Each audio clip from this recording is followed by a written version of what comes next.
Hi, thank you for joining me today. Today we're going to be taking a look at how to build a basic email campaign. Email campaigns are one of the standard features that come with Sales Fusion, where you are basically sending an email blast out to a specific group of people at a specific date and time. Emails are usually one-off emails, meaning that there are no follow-ups similar to a drip or a trigger nurture campaign. It's kind of, here you go, here's an email. Some examples of some basic email campaigns would be newsletters, announcements, office closings, anything where, again, you're just sending a single email with some information in it and hoping the person will engage. We are going to be walking through building the email designer, step 1, step 2, step 3 as we go forward. So we're going to begin under the Marketing tab, clicking on Emails, and then over in the right-hand corner we have New. Now, any emails that you see here on the screen are emails that have been created but have not been sent yet. You know they have not been sent yet because the status is here is set to 9. Once a campaign has been sent, the status will be 1, and you will need to check this box in the bottom left-hand corner to say Show Sent and Saved Campaigns. You do have the ability to copy a campaign, which is a great feature if you're doing a very similar campaign over and over again. And you can also open an existing saved one or also delete it. So we're going to start out by selecting New. We're going to create a whole new campaign. It takes just a moment sometimes, but once it does open up, it's going to take you into what we call the Email Designer. Now, the Email Designer is very similar for emails, drips, and triggers. There are a couple features that are a little different, but for the most part, you do have the same options and the same functionality. And click on that again.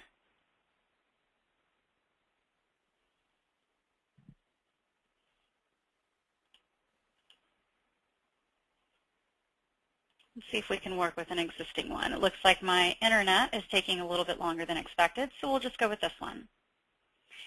Okay, so the very first option here is called Campaign Name. Campaign name is going to be how you're going to recognize it internally. You're going to be using it when you run custom reports. You're going to see it inside of the contact lead record when you're looking to see what emails have been sent. I would highly recommend doing something unique and coming up with some sort of naming convention if you're a newer customer. For example, I love using dates, so I always prefix mine with a date, and then maybe training, and then I even have some customers who have the user add in their initials so they know who initially created the campaign. The subject line is what the end user or the recipient will actually see. So this is where I'm going to put in, hi, thank you for your interest. We'll just go with that. The from and the sender is who is going to be declared as the person sending the email. You have two options here because sometimes people like to say it is from jamie.whited@salesfusion.com on behalf of marketing@salesfusion.com or vice versa. If you want it to all be the same, then you would, of course, just have the from and the sender be exactly the same. Now, the one thing that you need to keep in mind is that these soft bounces, and we specify this here, soft bounces will go to the whoever's in the sender here. If you are planning to send to your entire database, and your entire database is, let's say, 50,000 large, you would probably not want to have an individual's email address here because they will get bombarded with the soft bounce backs. When I'm referring to a soft bounce back, I'm referring to your out of offices, your mailbox is full. Sometimes it's a soft spam hit. What it means is that we sent the email from our server, we delivered it to the recipient server, and they accepted it and said, yes, we're going to take it. But for some reason, it couldn't get to the person's actual inbox. A hard bounce is where we send out a campaign, it leaves the Sales Fusion server, and it goes to the recipient server and says, nope, we're not going to take this one. These are your policy related. These are your hard spam hits. These are your bad domains, your bad mailboxes. These are the ones that we're never going to send to again. Hard bounces we internalize, soft bounces you will receive. So again, keep this in mind. We also have the send date and time. This can be anything that you want. It can be something in the future. It can be something in the past. Of course, if it's in the past, it's going to be sent immediately.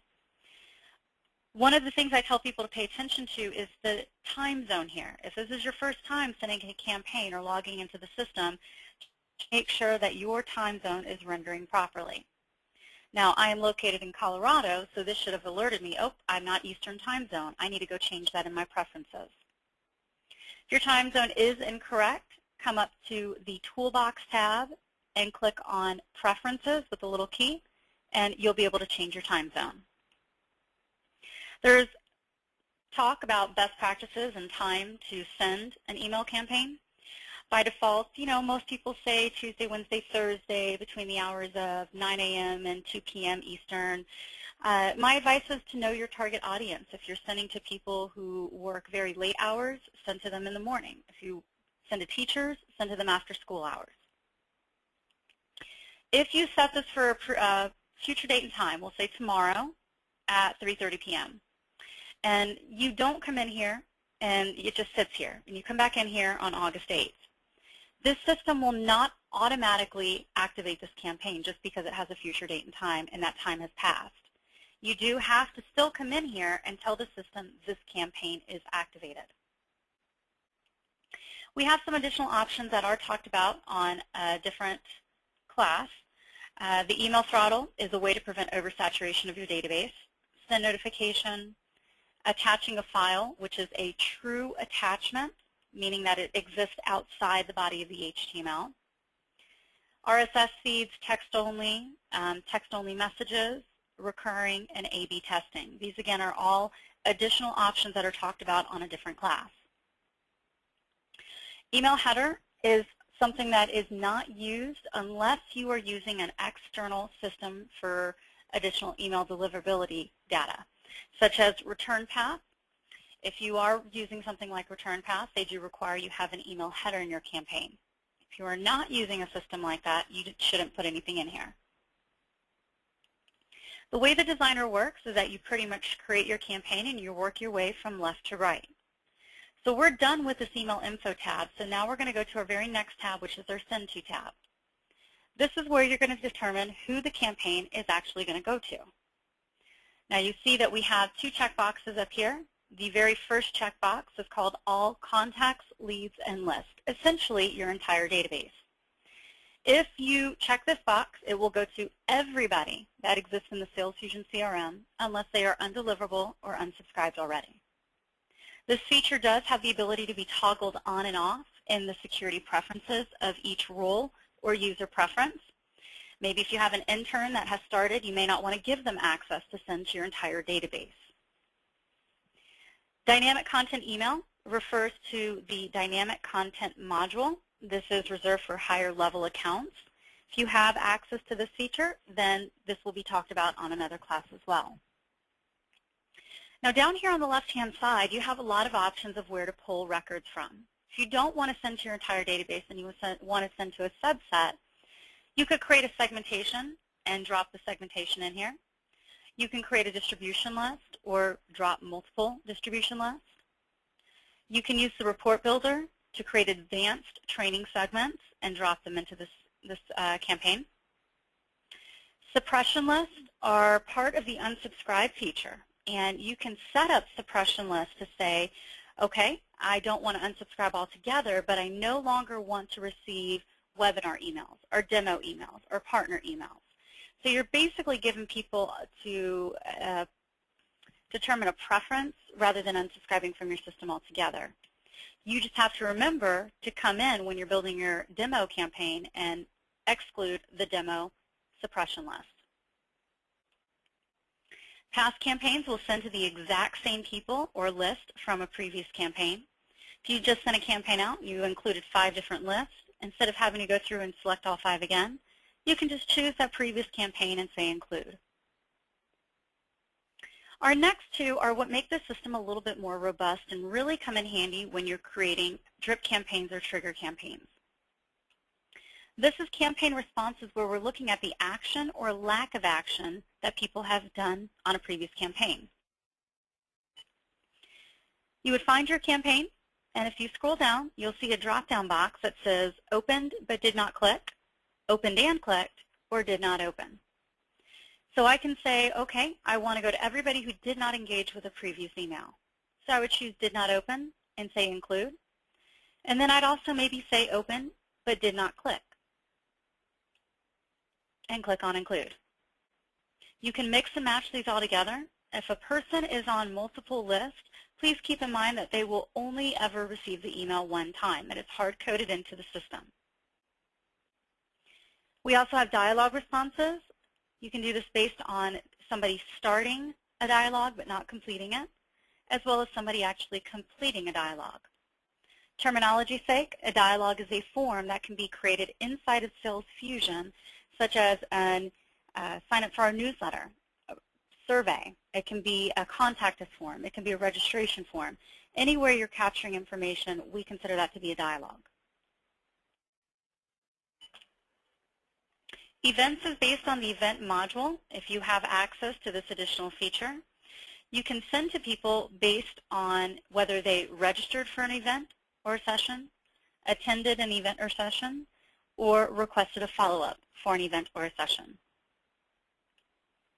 And the very last area is additional emails. If you have an email that you want to send to 3 people and you want it to come from our system, you don't have to create a list. You can come in here, manually type in their email addresses separated with a semicolon, and you can have it go to those particular recipients. You can also manually exclude people. So if you want to send to your entire database except for person@company.com, then you can do so. We're going to continue over to the right, and our next tab over is the Email HTML. When I click on Email HTML, you're going to be taken to the Email Designer, and there are multiple ways to get some content in here. If you are familiar with the Designer, you can come in here and create it by scratch by adding in your own tables, adding in your own images. We'll just pick a couple here. Adding in your own content just by typing it in. So it works very much like a normal WYSIWYG or what you see is what you get editor.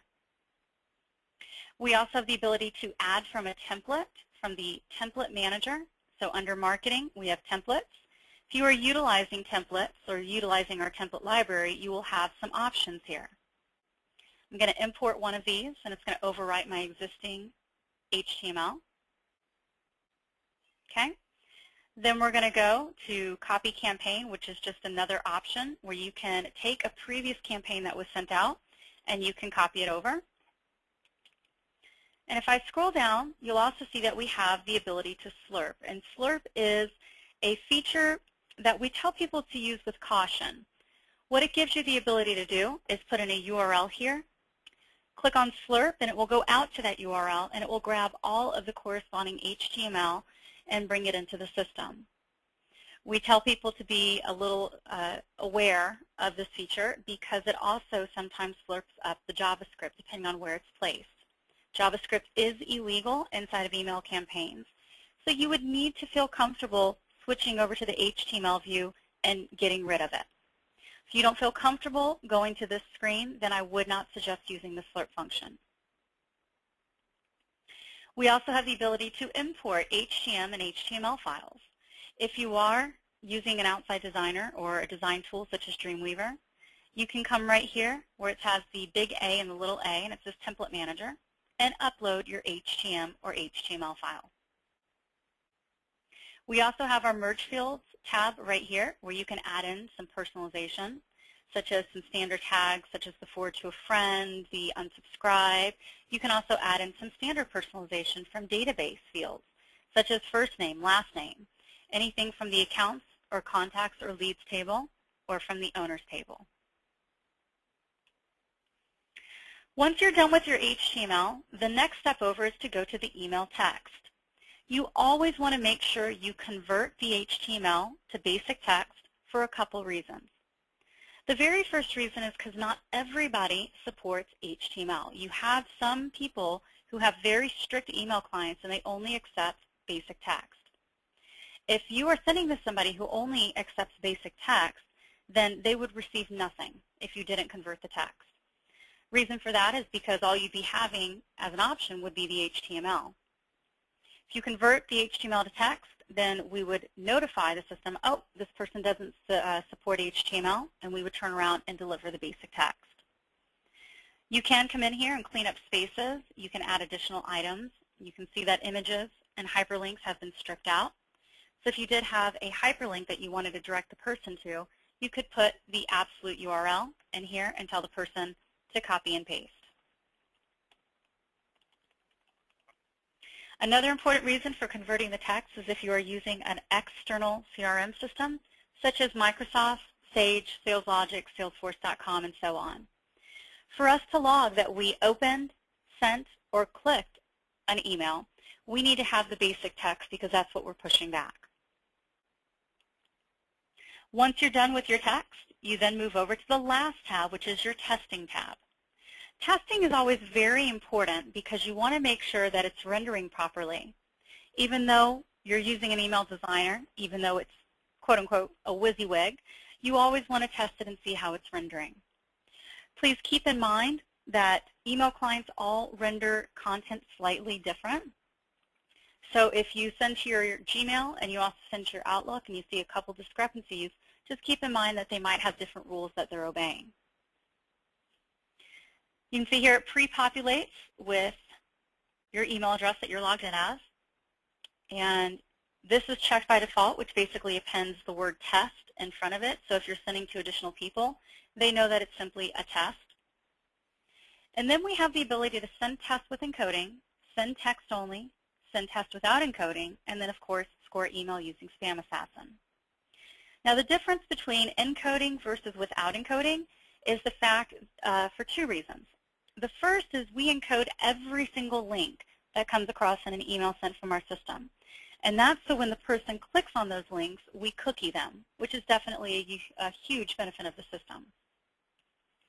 Another reason to do the encoding is if you are using personalization fields or merge fields, then we would go through, find that person's record, and populate the merge fields with the information from their record. The reason you would use without encoding is if you needed to forward, and I mean manually forward, that email to somebody else. If you forward an encoded email to Susie Q, and Susie Q clicks on a link, Susie Q would now be cookied as me, which you don't want to happen. You don't want to have cross cookies. So sending a test without encoding would not encode the links, allow you to manually forward it over to somebody else, maybe for approval, and not have to worry about cross cookies occurring. Score email using Spam Assassin. This is a spam tool that we utilize. It's one of the widely known ones. And basically, when you click on Score email using Spam Assassin, it's going to tell you if your email is rendering as spam. It is checking the subject line, it is checking the HTML, and it is checking the text. You can see here that it's telling me that my score is 0, and you can see it has a scoring threshold of 6.3, which means if it is over 6.3, we will automatically reject your campaign. It's too high for us to risk. We do have some additional tools down here, such as the Submit to Preview. I'm going to save my campaign real quick so I can show you how this function works. With the Submit to Preview, as I mentioned previously, email clients do sometimes render HTML slightly different. When you click on Submit to Preview, you'll see this pop-up window that says basically that this is a free service that we offer for our customers, and you are able to use it up to 10 times per calendar month. Once you're done, you click on I agree, and it's going to submit it to our preview service. What this preview service is doing is it's taking your HTML and it's submitting it to about 35 or so different email clients so that you're able to see how your HTML is rendering in different emails. So down here, I now have another link called Preview Email. I click on that, and the first screen I get is going to be a bunch of red X's, which is not a bad thing. Because again, what it's doing is it's physically submitting your HTML to all of these clients. If I keep hitting refresh all, you'll start to see some images be returned. You can see we have everything from AOL to Apple Mail to Centrum to EM Client to an iPad, Hotmail. We have Outlook down here that you can use. Many, many, many different options here. If you want to see a bigger preview of it, simply click on Preview. It's going to give you a bigger look. You can scroll up and down and see how it is rendering. You can again look here, see how it's rendering. One of the main things I tell people to look for when you are using this is for consistency, as well as where does the fold exist, meaning when I'm looking at this, where is that break? Right here it's at the postal code. If I look at this one, it's a little bit more above it. So knowing where the fold is definitely helps you figure out how to create your layout. Keep in mind that you'll never be able to satisfy every single email client. You may look great on iPad, but it may look terrible on an iPhone. So you fix it, now it looks great on an iPhone, but it looks terrible in Outlook 2003. You fix it for that one, now it looks terrible in Opera. So you need to pick and choose and figure out which email clients are most important to you. If you're a B2C customer, you're probably sending to a lot of freewares, so you may want to pay attention to your Hotmail, your Gmail, your Apple Mails, your AOLs. If you're a B2B customer, you might want to pay more attention to the Outlooks and the iPads and the iPhones, just to kind of give you an idea. Once your campaign is completely done, you have all of your email info, you have who it's going to, you have your content, your text, and you've tested. It's time to send your email. To send your email campaign, you would click on Save, Review, and Send. When I click on that, it's going to take me to a checklist screen where I'm going to be able to review my information one more time. It's going to show me my subject line, my campaign name, my from, my display, and so on. We do ask that you review this information carefully, as we don't want any mistakes to be made. We want this to be a good campaign for you. You will check all of the boxes on the left-hand side, and then if everything looks great, then you check this campaign is approved. Once you've checked this campaign as approved, you then have the ability to send your email campaign. If you're not ready to send it for some reason, you would click on Return to Campaign. I am ready to send it, so I'm going to click on Send Email Campaign. It's processing right now, and where it took me is it took me to the email status screen. Here is my email, and I can watch my real-time stats to see as the campaign is going out.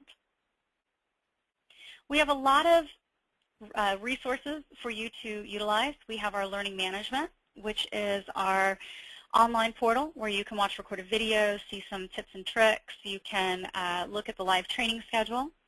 And then we also have our help guide here, which is a good reference. It's a good walkthrough. For example, e-marketing, how do you upload a file? How do you create a marketing segment? Creating a drip campaign, what is step 1? What is step 2? So these are definitely good references that we highly recommend to our customers to utilize. As always, I thank you for joining me, and I hope you have a great day.